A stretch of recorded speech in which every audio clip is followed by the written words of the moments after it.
And then once she thinks, yeah, this could be the one, she'll like haul herself up. Like you said, they're not very graceful. They leave massive tracks. And they're looking out for several things. So it can't be very rocky. She can start digging and change her mind. Maybe the pH is off. She doesn't like that. Maybe the moisture's off. Maybe the temperature's off.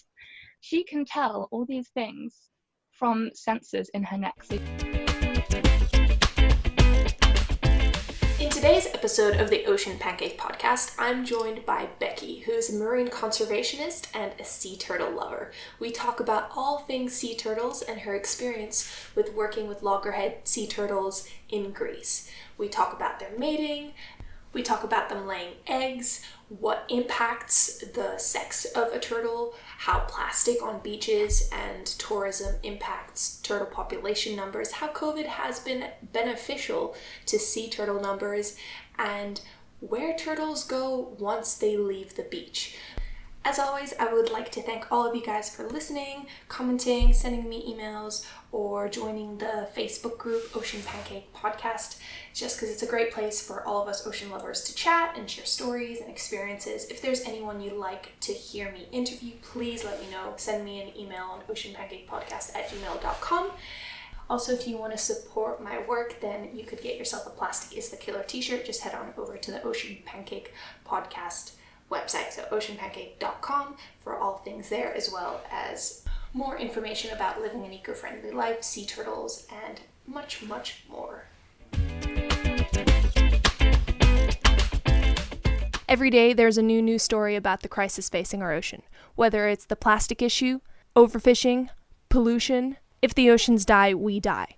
Fortunately, we have plenty of environmental activists, marine conservationists, and eco-warriors who are out there every day fighting to protect our oceans and our Earth. On the Ocean Pancake podcast, we're going to be hearing from some of them about how to decrease our environmental footprint, go plastic-free, participate in ocean conservation, cleanups, and even maybe some marine science. So, welcome to the Ocean Pancake podcast, where the goal is sustainability and living a turquoise life. My name is Kat Scuba, and I'm your host today. Let's get into this week's episode.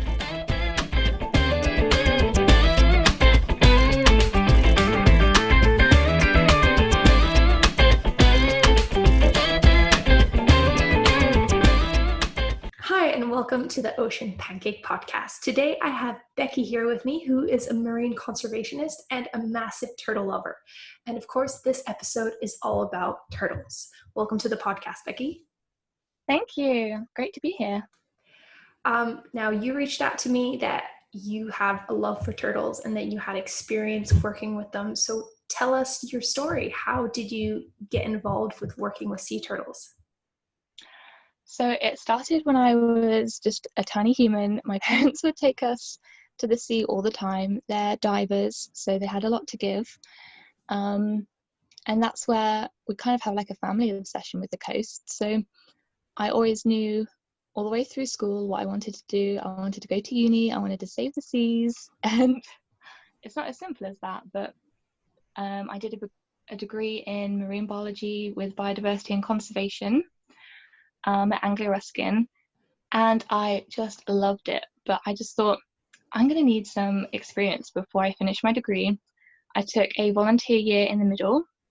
Some people call it a sandwich year, but I did a few different volunteering things. I just couldn't choose like a favorite, so I had to do so many. What did you do? I worked with the RSPB at one of their wetland conservation areas in Weymouth. So I worked in a museum for a while because it was local to me, the Oxford Museum of Natural History. And I just love getting everyone excited about science. I'm like a big nerd, so that was so. We have that in common. And then I had this opportunity to do something for a month at the end, and I got my partner involved, and I was like, we're going to do some loggerhead turtle conservation in Greece. And he was like, okay, because he's a mathematician. But we jumped in, we did that for the first year, and we were involved in the nesting and hatching season. And it was addictive. Like the year after, we did it again in nesting season, and we got asked to come back as leaders the following year. And that was just last year. So we lived in Kefalonia in Greece for a few months, where we were field assistants with wildlife sense, and that is the pure passion where everyone gets their passion from there. It's Well, what is the that bit out. nesting season, the laying and nesting season in Greece? When does that happen? The mating season starts in May to June, roughly. It kind of comes and goes when they fancy, but May to June is pretty reliable. July to August is nesting, and then after that is hatching. And they can hatch up till October. It's quite rare that they'll go into October, but it does happen. But the nests take longer to incubate because it's colder.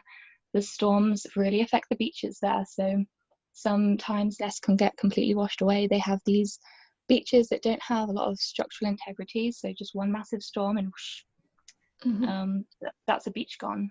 But it can come back the next year. Oh, that's a massive shame. So does that happen often, where like turtles go and nest on a beach and then a storm happens or something and then all those nests are lost? It's happened so that the in my experience anyway, so that the beach gets completely flooded, but because we are checking those beaches at least once daily, we can go out there and we can save those eggs. Like, we have these big like water cooler boxes, just like you'd put your picnic in. You guys call them eskies, right? Yeah. Or chili bins if you're from New Zealand. Chili bins. I like that so much. We put the eggs in there. We make sure we keep them the same direction because they're already starting to face up when they're developing inside. We put them in there in the right order that we got them out of. And then we try and find either another beach if it has to be, or a safer part of the beach where we don't think they're going to get washed away.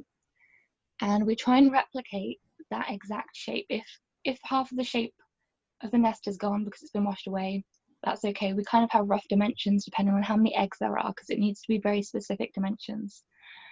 So we try and curve our hands like turtle flippers and try and get those eggs in there as soon as possible to keep them warm. But they have been very successful. Like, even though some of them have been completely in water when we found them, we've still had a good success rate. So. Oh, really? Yeah. Because I heard that they drown relatively quickly. So when I lived in the Comoros, I had to relocate a couple of turtle nests because the turtle laid it too close to the tide line, essentially. The locals there were telling me about how they move all these nests, and in Australia it's very common practice to actually move the nests into the dunes, just because of the amount of people and cars that drive on the beaches just to keep the turtle safe. But in the Comoros, it was to avoid the tide line, and they said, I cannot remember the statistic now, but that it was like a very low hatching rate. Like if the eggs are underwater for more than 3 minutes or something, that it was like 20% or something. Oh wow. So with what we've found so far, maybe because I don't know, a lot of our water came from the water table, so we had to keep an eye on the rain, but we found we had at least 50% success rate if they've been in there for less than a couple of hours. So we're always keeping an eye on the weather, and even if we're going out at 10 o'clock in the evening, pitch black, then that's what we're going to do. So I think usually quite on the ball, but we have like an hour's grace, I think. Yeah, so that's quite good. Maybe because it's also fresh water. Who knows? Yeah, yeah, that's true. If it's from the water table, then it's going to be a lot less saline than the sea. So interesting thought there. Oh, well, I also wonder how different it is around the world. So tell me, how does it happen in Greece?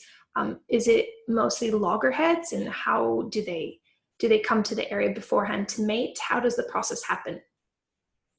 So my experience is just with Kefalonian loggerheads or Mediterranean loggerheads. They're very different from Atlantic. They're kind of like a subspecies. They haven't mated between those populations in like 12,000 years. So they're kind of a bit kooky, but they're not too dissimilar from the rest of the turtles. So what they do is they're eating mostly around north of Africa, all around the year, and then they come to Catalonia or the Mediterranean to mate. That's in about May or June, and I can tell you this. So before I get like so into it, I just want to remind everyone that turtle brains are so small. They're like the size of a walnut or two. Oh, really? And that's for a mature individual. And so all these things that they have to decide or they do is just incredible. So males can mate every year, but females only mate every 2 to 3 years. We think that might be to do with diet and food availability. You know, the females have got to get a lot more energy up than the males do for what they have to do for mating. So when it comes down to the real thing, it's plastron to plastron or belly to belly. If you ever see a male on the back of the female, that's her being like, this is not happening. You are not the genetic prime I'm looking for. Wait, if you see them what? So if the male's on the back of the female, nothing's happening. Oh, really? It might be happening, but yeah, nothing is happening there. They have to be plastron to plastron. Is that all species? Do you know what? I feel like it must be, right? Because of the anatomy, it can't be too different. But yeah, it seems to make sense. Because I've seen like several piled up on top of the poor female. I also read that they sometimes drown the female because there's like 4 of them climbing onto the back, and some of the males are biting the other males' flippers, and it gets pretty violent. It's so ferocious. If you see what you think could be like fish slapping the water in the distance, so often it's like turtles just arguing over a female.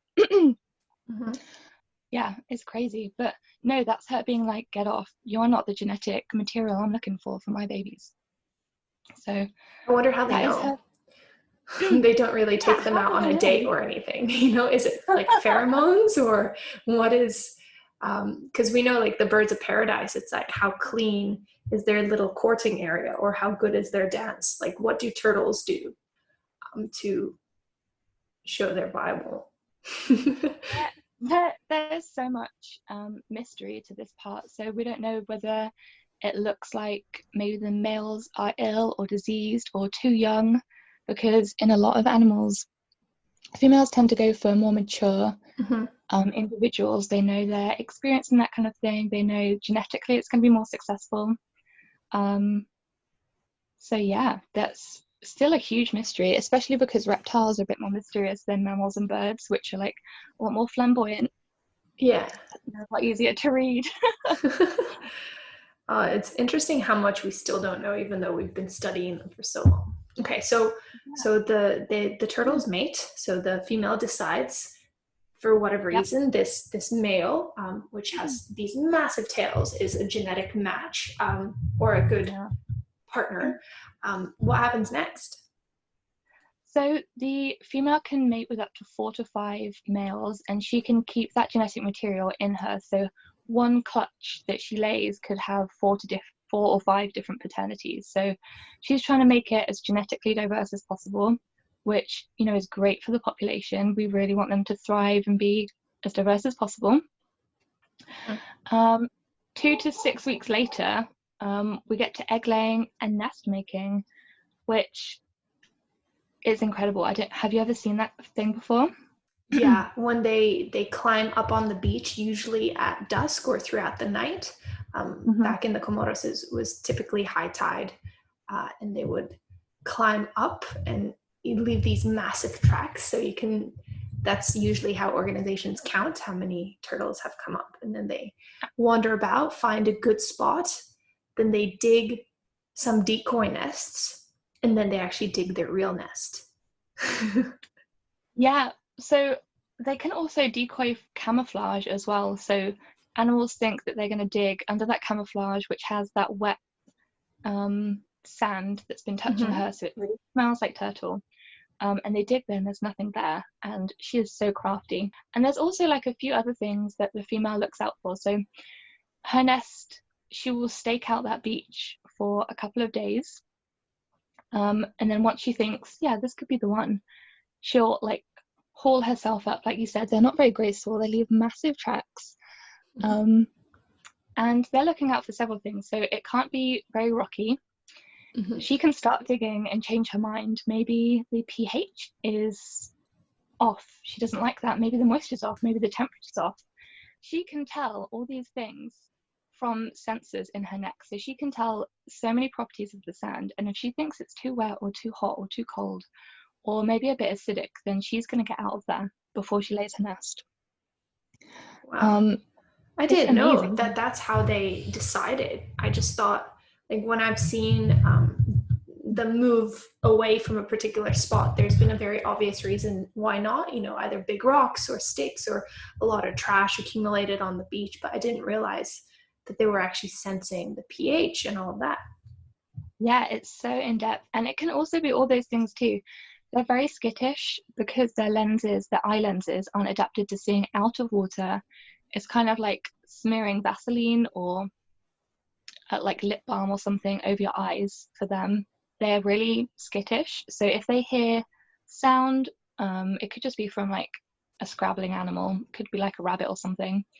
Or it could be a flash of someone's torch. They're going to get out of there. They don't know what it is. They don't know how close it is. They're going to go. So it's so many things. They're so picky and so protective. It's sometimes they'll come up on the same beach in a night 3 times before they decide to lay on that particular spot. 3 times per night. Interesting. Yeah, So that's potentially why we sometimes see tracks without any attempts. So she's just scouting it out. Yeah, absolutely. And sometimes you can tell that it's the same female because, they get barnacles all over them. Mm-hmm. Sometimes they get them on their plastrons, so on their underside.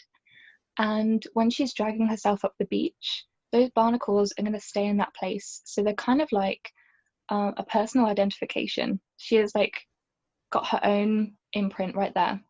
Mm-hmm. So you can tell if it's the same female or not. Or like we had once, a 3-legged turtle. She left very obvious tracks for us. Oh, wow. 3-legged. And she was still happily swimming in the ocean and clearly laying eggs. And did she come back in another season? Do you know of? Well, they think that they might have seen one before. They didn't get, the tracks were a couple of days old. Some beaches where they don't get a lot of nesting, they check every other day or every 3 days. But yeah, this season that I'm talking about, she came up several times. She was super picky. I don't know if she felt more vulnerable because she wasn't born with 3 legs. You could see that one of her flippers became a stump, probably because of a boat incident, but Mm-hmm. she managed to heal all right. Or maybe she got bitten by something. And yeah, so she managed. She's a survivor. She's still laying. She was really mature. She was absolutely massive. That's the one in my profile picture that I sent over to you. We're going to have all these photos on the website, of course, so you guys have to check it out. I got to name her Peggy as well. I thought it was cute. I thought it was cute and apt. That is very cute. So which flipper was it? The front one or the back one?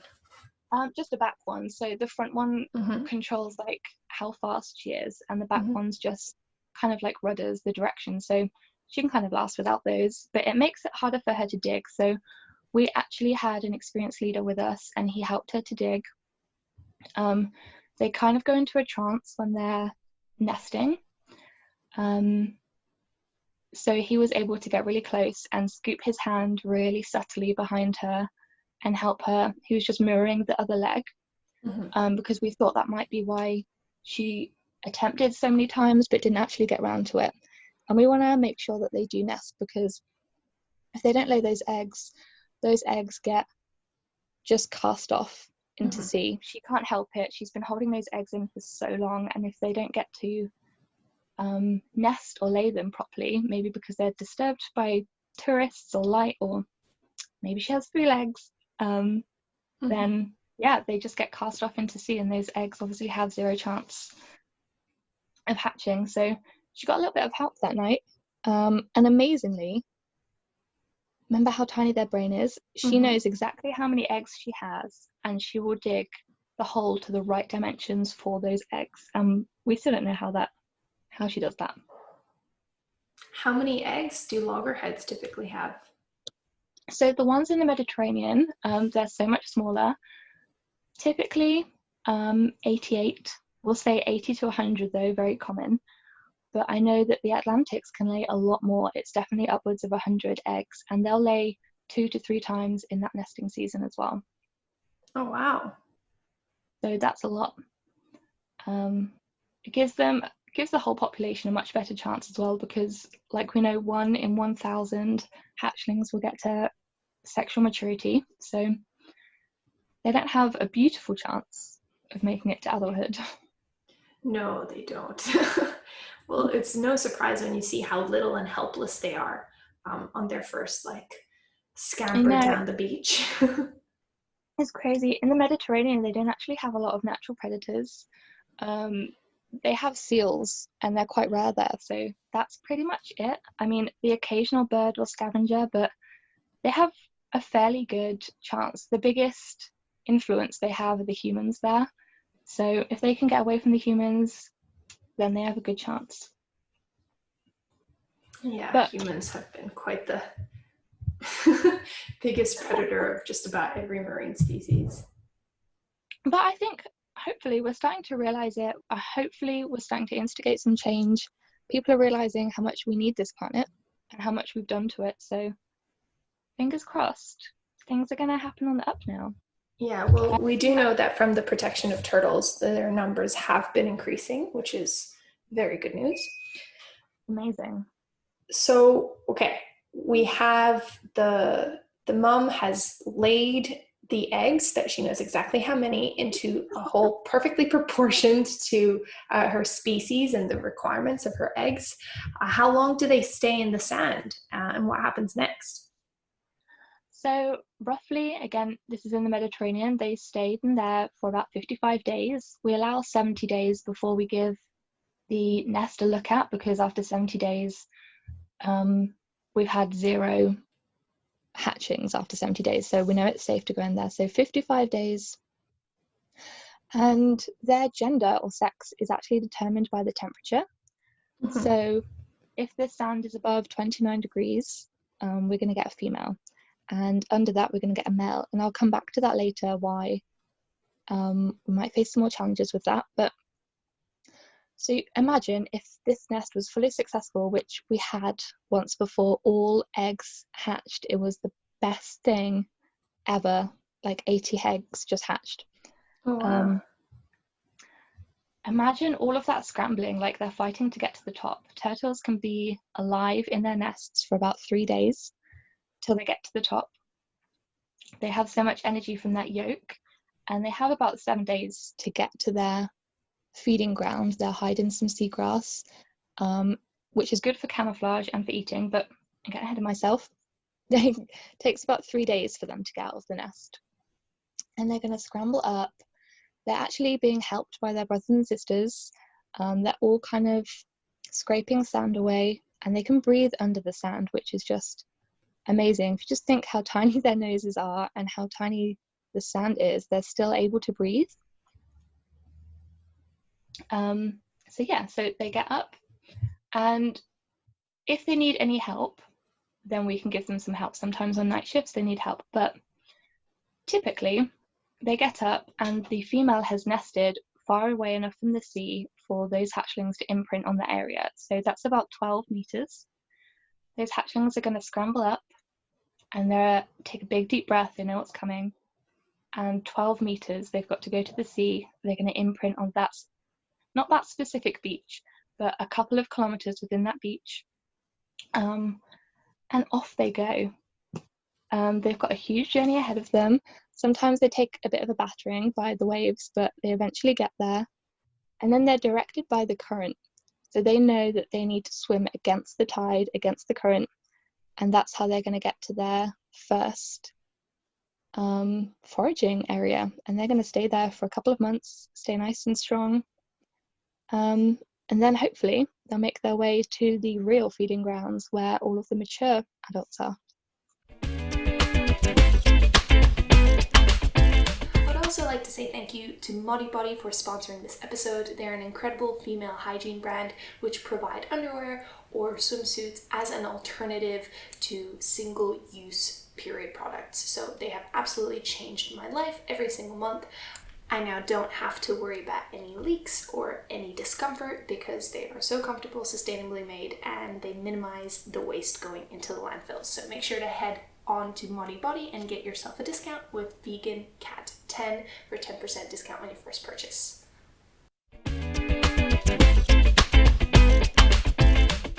So I've heard that there are a couple of lost years for sea turtles, kind of in between them being these tiny little adorable flapping creatures. I just can't get over how sweet they are when they come out of the eggs.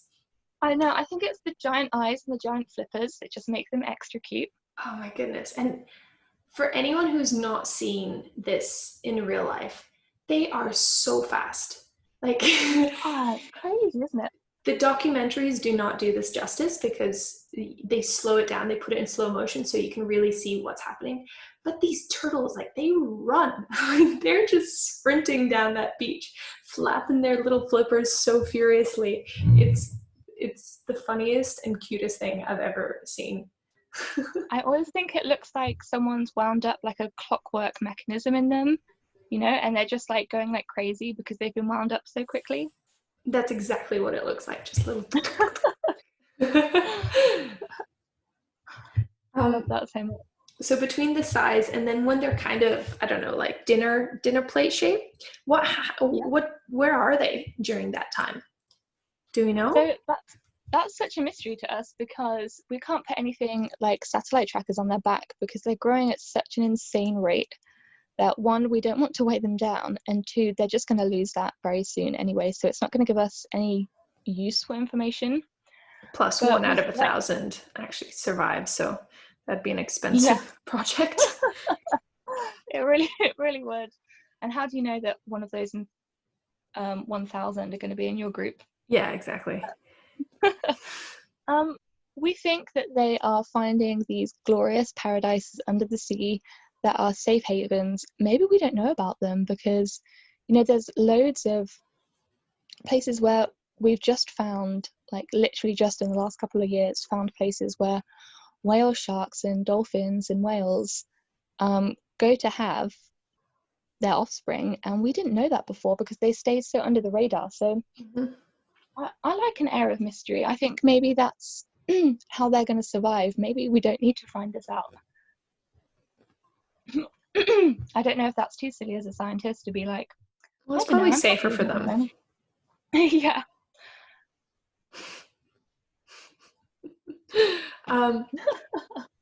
So since their chances of reaching maturity, sexual maturity, are so low, what are the dangers out there facing? Of course, as such a small little creature, we have, you know, the natural way of the world where, you know, when you're that small, there's a lot of birds who are trying to get you on your dash to the ocean, or then just about any bigger fish, I think, because they're snack size. But what else is endangering turtles? So I'm going to talk about the ones that have come into contact most, and we do some harbour patrols. So we check out for their turtle behaviours and their safety, you know, if we need to rescue any. But we found a lot of kind of teenager turtles that are just about to reach sexual maturity, or they have, and they're very early on. So they're in their 20s to 30s. And in harbours, there are so many boats, and there are so many fishermen, and there are so many tourists. A lot of local turtles. We have one in particular in Catalonia called Barb. She doesn't go to any other feeding areas like most turtles do. She goes and nests on Zakynthos, and then she comes and spends the rest of her time in Catalonia. She is very territorial over a couple of fishing boats because she knows she's going to get that free food. It's not in her natural diet though. They eat jellyfish and seagrass and mussels, but she's getting like squid and fish that are very fatty and high in cholesterol. So, one, she's attracted to boats. She's partially blue because she has so much boat paint on her from collisions, but luckily no serious injuries. That's how you know it's Barb if you ever go there. But Fishermen are giving or selling these bycatch to tourists to feed to the turtles, and I think there's been like a few clipped fingers. They are very, very sharp, those beaks. You do not want to get near a turtle, and it makes them even more aggressive. Barb is actually so overweight, she's going to need cholesterol checks maybe this year. They're figuring out how to do that. Wait, there's overweight sea turtles? Seriously, what can humans not overfeed? Fat cats, fat dogs, fat sea turtles. Yeah. And their bodies don't expand for fat, so you can just see her fat kind of like bulging out of the space where her flippers come out. So apart from the random bits of fishing, which we're trying to discourage nicely, but it's some extra money for fishermen, so we don't want to get into a bad relationship. We're just slowly educating locals into why we don't want this. The tourists love throwing in bread, and as you know, there's no bakeries under the sea. That would be very soggy. Yeah. Humans love giving animals bread, like ducks, sea animals, and everyone. In general, I don't know like where this came from, that was a good idea, you know, like I remember even as a kid it was like no, you don't want to feed the ducks something bad for them like cookies. No, feed them bread. And we were like, oh, that makes sense. Maybe people thought because it was like, maybe once upon a time it was like whole grain, so it had seeds in it. Seeds are good for ducks. Still not good for turtles, but yeah, I don't know what that is. As a race, as a human race, we need to get over this obsession with bread. Stop feeding things. Let's just let them feed themselves. One major thing as well, I don't know if you've seen it ever, but tourism on beaches in general has become quite tricky. So our surveys happen, we get up at 5 a.m, we need to be on those beaches latest. Did I say a.m.? A.m. I hope I said 5 a.m. Nice and early in the morning. 5 a.m. We need to be on those beaches before 6 a.m. because the people that own those beaches are getting ready for the tourists. And that's where all their money comes in. That's how those beaches get famous. But what they like to do to make their beaches look pretty, and because they have this fear of being shut down if there's turtles nesting on that beach, which wouldn't happen, they like to rake over, these beach bar owners like to rake over the sand to make it look gorgeous. Also erases any turtle tracks. So if any hatchlings have gone out the wrong way because there's been light pollution and they've gone to the back of the beach, we can't help those hatchlings. Like, they still have a good chance if we can get them out to sea in the morning. We can help them. So it's a bit harder, and we don't know if there's any new nests. Like, if a female has hauled herself up, she spent hours digging and laying this nest, and then someone's just raked over it. We can't protect that. Imagine if a kid with a bucket and spade just started digging, or someone drove over that. I don't know a solution to that though, apart from being really respectful of protected beaches, but that's how people earn some of their money. So tourism is pretty hard to control because it makes islands thrive, but also it really damages turtle populations. Well, we've seen all the reports now that due to the quarantines and beach closures that there have been a lot more turtles hatching. Isn't it amazing? What a weird time that we're in. Very weird. Hopefully we'll look back on this and be like, how amazing is that? Maybe we should mirror that natural beauty that we've just left. Maybe we need to find different beaches, or maybe we need to stop beach parties at 8 p.m. or something and party at home. But obviously our next one is plastic. So sometimes you see these tiny hatchlings like fighting their way through nurdles and broken bits of plastic. You said, didn't you, that you'd seen them trying to battle over flip-flops? Yeah. And that's so hard, but what we can do so much for this. We can go and do beach litter picks. We can choose to get rid of plastic. Maybe not completely, but at least disposable plastic and things that we're not going to use a lot. Like, maybe if you just got those cheap flip-flops just for a day, that's something you need to rethink about, how much we can throw these items away. Nurdles, obviously, like the hardest, because we need to sift through the sand to get those, and we need to sift deep.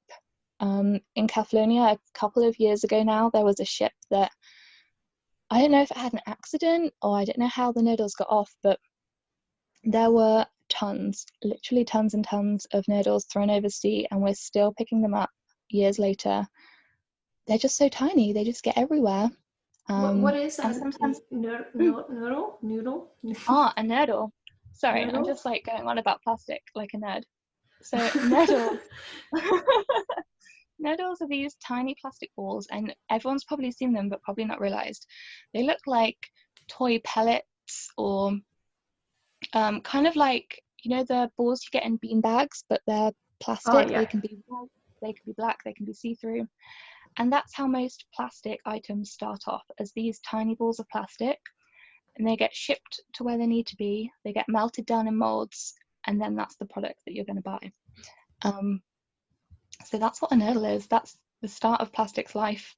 Tiny, tiny little ball, honestly, like a couple of millimeters across, and there can be thousands of them in a turtle nest. So sometimes they're going to hit plastic before they hit sand.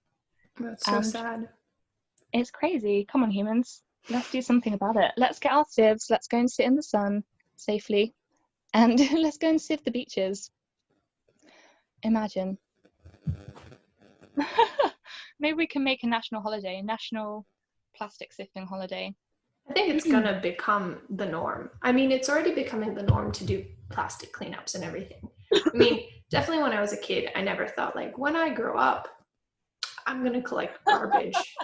Like, that was just not one of the things I'd be doing as like a environmentalist and ocean lover. Like, that is so true. Me neither. I never sat there, you know, on my leavers day of first school. I was never like, I'm going to save the seas by collecting up rubbish. But if you ever want to collect some rubbish, you could be saving a life. Like, we once had this turtle that had a fishing net and a fishing line in her throat. And luckily we got them out. They weren't that deep, but there was a hook at the end. It could have been a totally different story, but she was okay. They didn't need, I think it was a she, it could have been a he. I think they were quite young, so the tail couldn't really tell us. But yeah, they didn't need an operation or anything, which is amazing. And she was released later that day, but it's not always like that. But without getting too down in the dumps, there is change. We can totally change. We can totally help the turtles. I hope so, because they're absolutely incredible creatures and have been around for a lot longer than humans. Yeah. And also, if turtles were wiped out, no matter of like whichever 7 sea turtle species, if that went, part of the ecosystem that they're involved in would collapse. There are so many species that rely on these turtles, which means turtles are something called a keystone species. Mm-hmm. So many rely on them. They're like a swimming reef. They're like a mobile reef. They have algae and barnacles. Some fish feed off them. Also, when they lay their eggs and they nest, they're really helping dune vegetation. This sounds really strange because I'm not getting overly sad about the eggs that don't make it, but those eggs go on to feed the dune vegetation, and that makes these beaches so much stronger, so that we have less of that beach getting washed away with storms. So these turtles do so much. They feed other animals, unfortunately, but yeah, they're just involved so much in that ecosystem. If they get taken out, that ecosystem is going to collapse. If you did that with humans, the ecosystems would thrive. But yeah, I don't think we can be considered a keystone species anywhere. No. But yeah, they're just so important. They're so amazing. If you've never seen a video of them hatch or flip to the sea or swim, my favorite bit, I'd have to put it into 2 bits. Either a hatchling popping its head out of the sand for the first time. Oh, Love that. And they have like sandy eyes because their eyes are wet. Or they take their first breath after like 10-20 seconds under the sea. So we always stand at the edge of the water and wait for them to take their first breath, and it's just a little head bopping up. It's so, so lovely. It's very Have you cute. got a favorite turtle story? I You have to honestly, narrow it down now. yeah, I've had way too many cool turtle experiences, but one of my favorites is one which just shows how these beautiful, graceful creatures can also be clumsy. And it was this turtle I was just diving with in Comoros, and it was a pretty strong current. And it was a little green turtle who put her head down to munch on some coral or algae. And as it put its head down, the current was just too strong and it flipped this turtle over. So underwater, it like fully did a flip because of the current. And then for a couple of seconds, it just looked so confused, like, wait, what just happened? And I was laughing underwater. And I was like, well, I'm glad to see I'm not the only, like creature underwater which has gotten swept by the current. So usually they're so graceful and they look like they know exactly what's going on. But in this moment, it was like turtles. They're just like us, kind of. Oh, I wish I'd seen that. That's so cool. Yeah, no, they're sweet. I've never seen a turtle do that. Well, I've only ever seen them be graceful. Exactly. So that's why I really, really like that. As someone who, loves turtles and has had the opportunity to work with them so many times, what would you kind of share to other people as one piece of advice that they can do if they want to help the oceans? I'll try to make it concise, but guys, get involved now. Don't wait until you know everything about that species or that ecosystem. Like, whatever you do has a huge impact. My partner has a degree in maths, and now he's had as much experience as me, who studied marine biology with sea turtles. Don't go and get a degree. Don't be an aquarium mermaid. I mean, do if you want, but that's not the only way to help. You can be an everyday conservationist, and I'm going to do a little shout out to myself, but that's what I try and encourage people to do. I try and encourage everyone to be an everyday conservationist. You can share your space with nature. You can go and do a litter pick. And I've got some tips like that on my Instagram at a couple of conservationists. There's information on there on how to volunteer. Like, you don't have to dedicate 6 months in South America to be incredible. Like, go and do a couple weeks here and a month there. Save up. Don't save up. It doesn't have to be expensive. Do beach cleanups, switch plastic, but yeah, be an everyday conservationist. There's so many people, I don't know who originally quoted it, but everyone doing something imperfectly is better than a few people doing it perfectly. So just trust that you can have an amazing impact and that you don't have to wait to know everything to do it. Just go for it. I think that's very, very well put. Becky, thank you so much for joining us here today. I hope that people can go over and get involved in Greece. All the links and everything are going to be on the website, so make sure let people know about the loggerheads in Greece and what else they can do to get involved. Thank you so much, Becky. Thank you.